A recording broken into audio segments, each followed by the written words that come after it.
PNB Zeldo, totoo ba na walang annual fee? Ano-ano yung mga perks na meron kang card nito? Watch this video. Hi mga ZZs, this is Trixie and I usually talk about personal finance, and for today's topic, pag-usapan natin ang PNB Zello. Dahil ang dami nagtatanong na to, good ba to for beginners? Let's start. Ang PNB Zello under siya ng PNB or Philippine National Bank. So first, let's talk about yung annual fee niya. So ang annual fee nito, there is no annual fee. So zero annual fee siya, zero late payment fees. Wow. So, meron din silang zero over limit fees. Wow, grabe.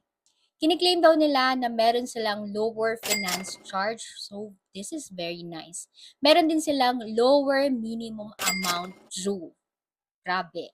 And also, ang maganda sa kanila, this is a free annual fee for life for all your PNB supplementary credit cards. Bongga. Global and online acceptance like the usual credit card. So, ano yung mga qualification para ikaw ay makapag-apply? Ayon sa kanila, 21 to 65 years old and may annual income na 120,000 pesos. Meaning, 10,000 pesos a month, pwede ka nang makapag-apply dito sa PNB Zello. You can check their website. So, check nyo lang yan and then look for PNB Zello, then try to apply.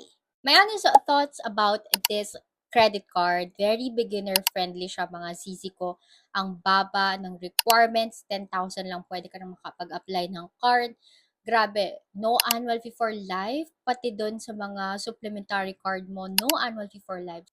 Very basic to mga sisi ko, wala silang mga lounge access, hindi mo kailangang problema ba yung annual fee mo per year. May recommend ko siya kung ikaw yung tipo ng baguhan pa lang sa credit card at gusto mo lang talagang magkaroon ng credit card. Request by Trixie. Kung gusto niyo pang mapanood yung mga next episode pa natin, don't forget to like and follow for more.